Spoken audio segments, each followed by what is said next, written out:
What's up, everybody? Trip Morgan here for Panthers Source. The 2018 Panthers NFL schedule has been announced, which means we have to talk about it, right? I mean, we have to do these things.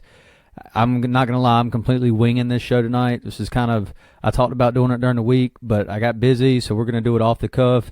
I'll stay here as long as y'all want to talk about it. We'll talk about everything you want to. But first, you know what we got to do. Let's cue that intro, shall we?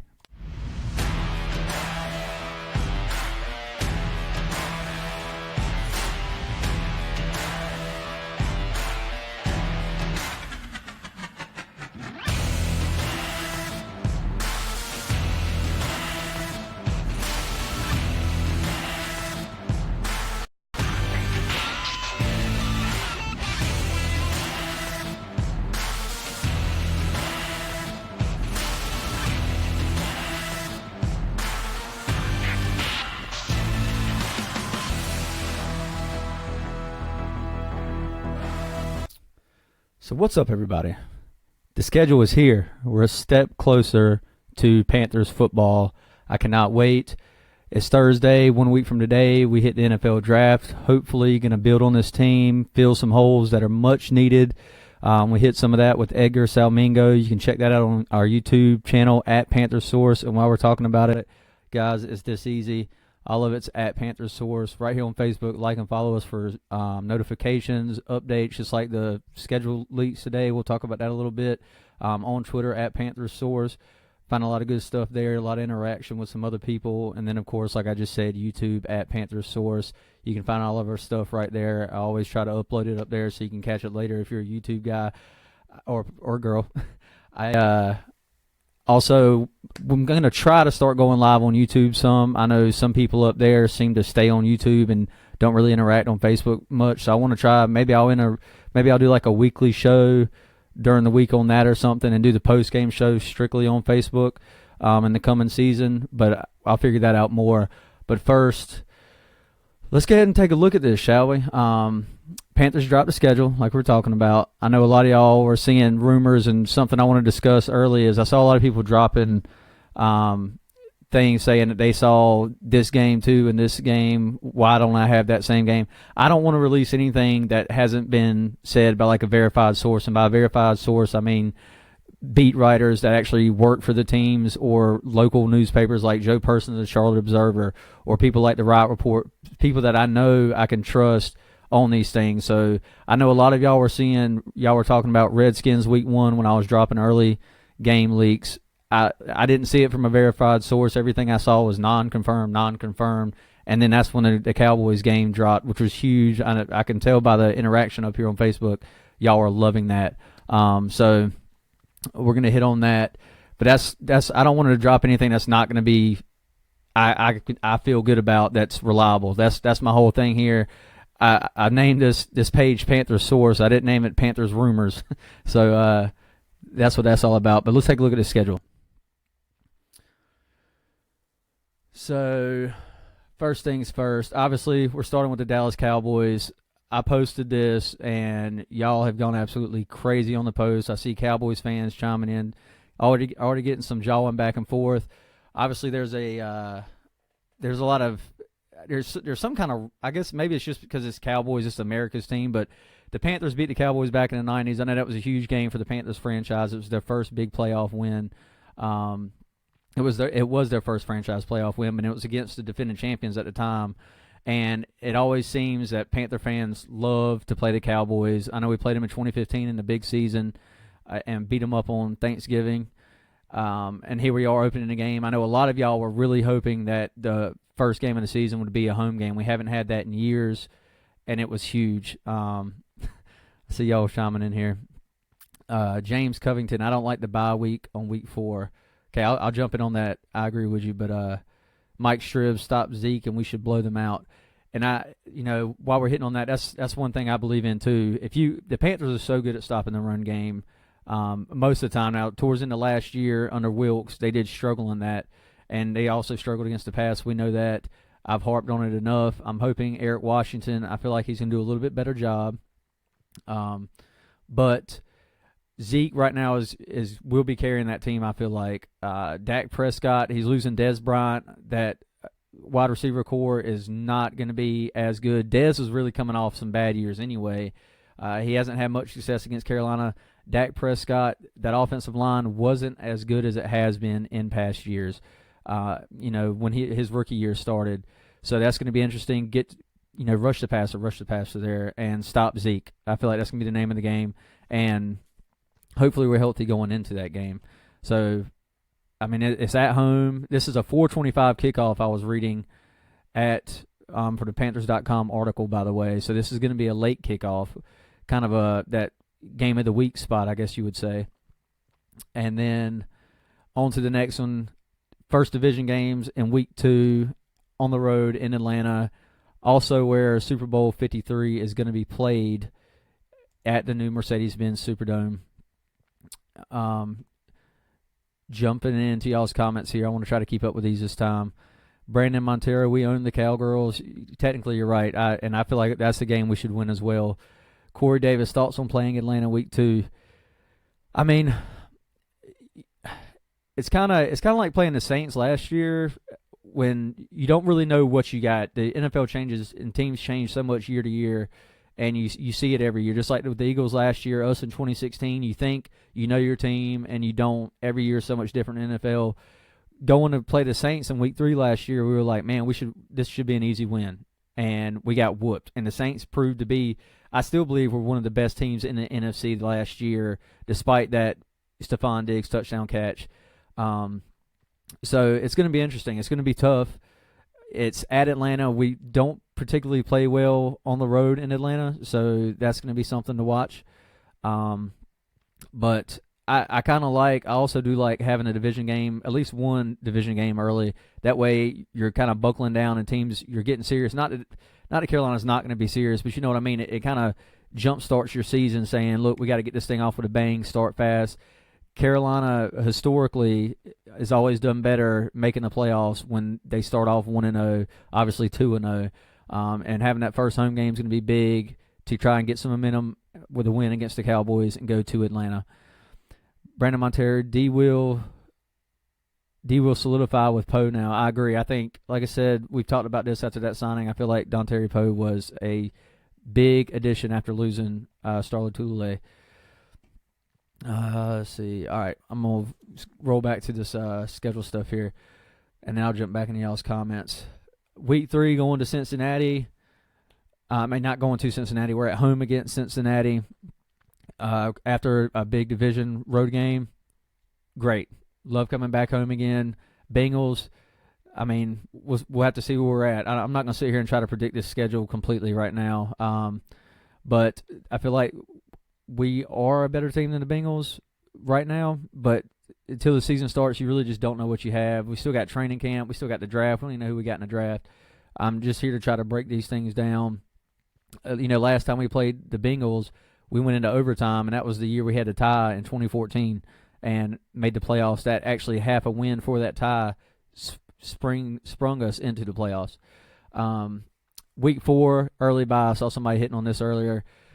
I talked with somebody about this on a post earlier today as well. Week 4 bye.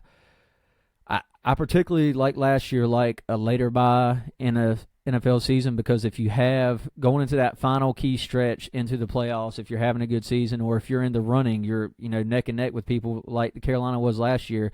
If you have an injury like Greg Olsen last year, it gives a player an extra week without the team having to try to suffice without them if they're a key component. And that's injuries always can play a vital part in the NFL season. And last year, that extra week really helped Greg Olsen get back. And even though he never came back fully healthy, but it did help him come back and get back in the game the next week. I wish it was a later bye, but these are things that obviously we can't control. And week 4 bye is what we got. So after that, we're home again against New York, which is also good because we're not going anywhere. We got the week 3 game. We win. We're in Charlotte for 3 straight weeks. So at home against New York, we're facing an old offensive coordinator, Mike Shula, old general manager, Dave Gettleman, Panthers North up there. Jonathan Stewart is with the Giants now. So, it seems like all the old Panthers players and coaches have gone to New York, between Buffalo and the Giants. Now, obviously, it's called the New York Giants, but their stadium is in New Jersey. But you know what I mean. So I just saw the New York Giants also released Brandon Marshall today. There's been a lot of talks where Des Bryant wants to go to the Giants. Will he replace Brandon Marshall? That'll be interesting to watch. I saw a lot of people were talking about they wanted to see Dez in Carolina. I don't see that happening. I just really think he wants to try to stay in NFC East if he can. And speaking of NFC East, the Washington Redskins are up next in Washington, D.C., Week 6. You know who we're looking forward to seeing there. Josh Norman again. Cam versus Josh, good friends despite that little fight that was really blown up. They still really support each other. They're good friends, support each other's foundations and whatnot. So that'll always be a fun matchup to watch. The number one receiver, Devin Funchess, will now be going, not KB, will be going against Josh Norman potentially. So that'll be interesting to see as well. Those guys, I'm sure, have heated up before at Panthers training camps and stuff. It'll be interesting to see them one-on-one because typically Josh Norman's always been on KB. So we'll see if Devin Funchess has better success there. I feel like he will. I feel he's a better fit at number one overall there. And if y'all are noticing something, Panthers Bill actually tweeted this out, Bill Voth for the Carolina Panthers. This schedule is the furthest we have to travel this year is New Orleans, which is obviously a division opponent and is not a really long trip at all. And that's huge. This is the first season since 2014 the Panthers will not have to make a West Coast trip, which is obviously a plus. So that's just something I wanted to point out to you. Seeing all these are staying pretty much on the East Coast, not far at all. But and then Week 7, we travel to Philadelphia this time. What a game that was last year! I felt like, Jonathan Stewart, catches a screen pass out on the line at wide receiver, and then pretty much throws it into the defender's hands for a touchdown. Mental errors in that game cost us. I really felt like we were the better team that night, but we lost. Philadelphia is obviously defending Super Bowl champions. This could be a big road win if we can go in there and squeak something out. We'll see where the teams are at again at this point. You just don't know what you're going to have in your team. We've obviously had some new faces and additions. Philadelphia's lost some people, and they've replaced them with others. So we'll see where they're at in Week 7. Last year, Philadelphia was undefeated. I think we had one loss to New Orleans at the time, and it was a heck of a Thursday night game. This one is not, though. This is on a Sunday. And then got the Baltimore Ravens at home Week 8, back-to-back home games. Jump back into y'all's comments here. Let's see here. Sheldon Owens, I think a realistic 10-6, but the division will probably be decided the final 3 weeks. Yep, and I'm going to get to the division being on the final 3 weeks. I like us better than 10-6 right now if we're healthy going into the season, though. Brendan Montero, I like the schedule. It will be a great challenge for us. Yeah, there are some key ones. Like I said, at Washington, at Philadelphia. Philadelphia one's going to be tough. Then you got another division game. The Giants, they've got a solid secondary. If their offense can get it together and get some offensive line for Eli Manning, you never know what could happen there. And a running game. Let's see here. Thomas Davis will have to wait an extra week to come back. And that's a great point, Mike. That will put Thomas Davis coming back Week 6 at Washington. So don't sleep on that 14 game. Remember the Bears. 14. Oh, yeah. Okay, yeah, I'll get to that in a second, Brandon. Seattle. Let's see here. Where was that? Yeah, I'll jump onto these. Tampa Bay. Got Baltimore. Then we play at home against Tampa Bay in that first of 2 matchups. Really need to get these home division games. I can't stress that enough. Winning the home divisional matchups at least are huge. All of them are going to be big. Need to win some key road ones as well. If we can get that Week 2 one, that'll be a great start. And then Thursday Night Football, Week 10, November 8th. This is a game I'm actually going to be attending with a buddy of mine who's a huge Steelers fan. I'm looking forward to it, and I told him actually before the season, I just knew this was going to be a Thursday night game because we were planning on going to it. We've been waiting a while for a game in Pittsburgh, the Panthers and Steelers. And as soon as we saw it was coming this year, we were like, yeah, this is going to be Thursday night. That's going to be our luck. But Thursday night game, Steelers, Le'Veon Bell, Antonio Brown. If the Steelers team's healthy and we're healthy, that can be a huge test for as a road game, playoffs. That's going to be a big one in the middle of the season. Steelers are no pushover. We know that. They have talent all over that offense. Offensive lines really came together. Like I said, Le'Veon Bell, Antonio Brown, Martavis Bryant, Juju Smith-Schuster. I mean, they're loaded on offense. So that'll be a huge test for our defense. Then the next, at Detroit Lions. Played them last year. We seemed to handle them pretty well. Hopefully we can do that again this year. Let's see here. Week 12, Seattle Seahawks at home this time. We didn't play them last year. It seems like over the since, I don't know, 2013, we played them just about every year except for 2, I think. And they were always close games, defense. Obviously, Seattle has gotten rid of a lot of their key players on defense. They almost look like they're rebuilding, actually. But they claim they're not, so we'll see. You can't ever overlook anybody in the NFL. Can't stress that enough either. Russell Wilson is still a Houdini. You can't seem to get him on the ground defensively. He'll turn around, throw up just a Hail Mary, and somebody will come down with it, and he puts it in the perfect spot. I don't know how he does it, but he does it. So, Week 13 at Tampa Bay, Jameis Winston. You know, they've been looking at a lot of running backs in the draft, trying to replace Doug Martin, find their guy in the backfield. Mike Evans can always cause fits. That's going to be something to watch as well. They've been trying to build up their defense too. Again, on paper, the last few years they've looked good and haven't produced, but we'll see what they got this year. It's always changing. And then Week 14, I saw Brandon Monteiro. I hope I'm pronouncing your name right, Brandon. Was talking about this game. Not to overlook, Cleveland's added a lot of additions. Obviously, they got Jarvis Landry. I think he's going to be overpaid, but he's still a pretty good wide receiver for the NFL standard. And you obviously still got Josh Gordon. If the QB situation comes through and they get that, and they hit on it, might be something to watch there. Because they're shaping up to be on the uptick instead of the downside. You just can't ever look them. And it's in Cleveland. And that crowd is pretty good for a team that has had the lack of success that they had over the last 20 years or so. Also, guys, y'all need to check out RoaringRiot.com if you haven't already. If you follow this page, you see me talk about it. Away game trips, home tailgates for Panthers. Roaring Riot has it all. Become a member. It's like $25. That's it. They do away game trips. They rent out sections to all of these away games. I'll be having Zach on sometime in May to discuss all the new things they're bringing this year to the tailgate, the road games, what comes with the memberships and everything, the new shirts. I'll be breaking all that down with him, but I'm here to tell you he's very much looking forward to this Cleveland Browns game. He travels every year in the off season to each of these cities, picking out sections that they can get. They have lower level seating for this section, an entire block for just Panther fans. So you want to check this out, RoaringRiot.com, become a member. Great stuff there.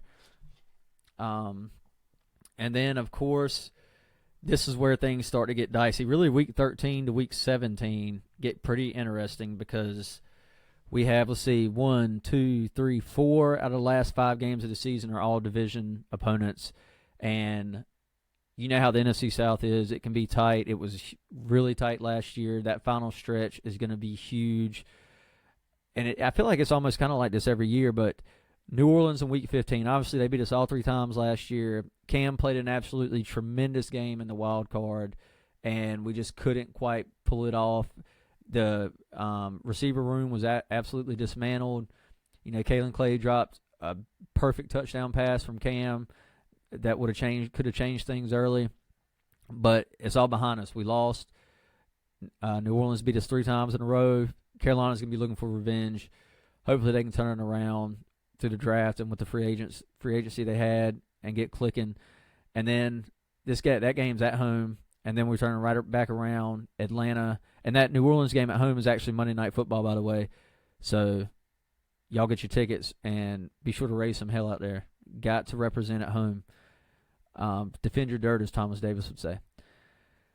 And then week 16, Atlanta Falcons at home again before we finish the season in New Orleans. The home games are going to be pivotal. Right here you have 2 away and 2 home on this 4 or 5 game stretch for division opponents on the last 5 games of the year. Got to bring them home. Got to bring home the home games. Obviously, you need to win the away games too, but you got to hit the home games. Defend the dirt. And then we finished the year at New Orleans. Not an easy place to play, especially coming off the year they had last year. At this point in the season, they're going to know what kind of team they have, obviously, so that might affect it some. But, again, link up with Roaring Riot, get tickets, go down there, and make some noise for Carolina because it's going to be fun. James Covington commenting here, 2 of the last 3 games, 2 of the last 3 against New Orleans, we are due to beat the Aints. Those should be some great games to watch. Yes, definitely. New Orleans, Carolina, it's division, man. It's always going to be fun to watch. New Orleans kind of really just owned us last year. We were right there. Cam almost pulled a great comeback in that wild card game. When you actually go back and watch it and know we were down 20-some-odd points to 6 at the end of that second half, it was quite impressive to see what he did, especially against that Saints defense, as it really improved last year with Marshawn Lattimore. So, like I said, it's gonna be fun to watch. And then you got Ted Ginn again, gonna have to defend him. Will we have a new secondary? At a new cornerback from round 1? I don't know. It's gonna be something to watch. But yeah, guys, that's about it. Like I said, we got the draft next week. This is an off-the-cuff show. I saw a couple people. I mentioned early in the week about possibly going live to talk about it with y'all. Saw a couple people ask, so I figured I'd jump up here, break it down with you. Let's see, get back to my screen. Make sure I didn't miss any comments here before I roll. Shell no ones, I think. Yeah, he's talking about at 10-6. I'll tell you what, I'll go ahead and do a quick. I think this is another 11-5 schedule. Hopefully 11-5, 12-4 at the best, 10-6 at the worst. Type schedule for us if we're healthy. Health's always the biggest key. But 11-5 last year was just good enough to get us into the wild card. So hopefully there's a little bit more separation there in 2018 for the NFC side. The NFC side was really tough. Minnesota's gone and gotten Kirk Cousins. It'll be interesting to watch how all that unfolds as well. Philadelphia come back from a Super Bowl season 2. Gonna have to see how they play.